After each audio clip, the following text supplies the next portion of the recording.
ఈశ్వరుడు ఏం చేస్తే అనుగ్రహిస్తాడు?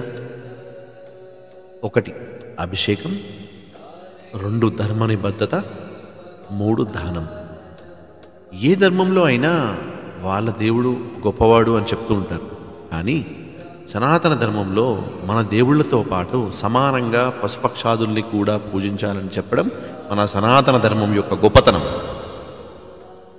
అయితే మనం ఎక్కడున్నా, ఎటు వెళ్తున్నా దారిలో మధ్యలో ఆకలితో ఉన్న జీవి కనపడితే వెంటనే ఆగి ఒక పండో ఫలమో పెట్టండి. ఆకలితో ఉన్న జీవికి తిండి పెట్టడం అంటే ఈశ్వరునికి పెట్టినట్టే. దానికి శివుడు ఎంతో ప్రీతి చెందుతాడు, అనుగ్రహిస్తాడు. చివరిగా నువ్వు చేసే పూజ, నువ్వు పాటించే ధర్మం, నువ్వు చేసిన దానం, ఇవే ఎప్పుడూ నిన్ను కాపాడుతూ ఉంటాయి.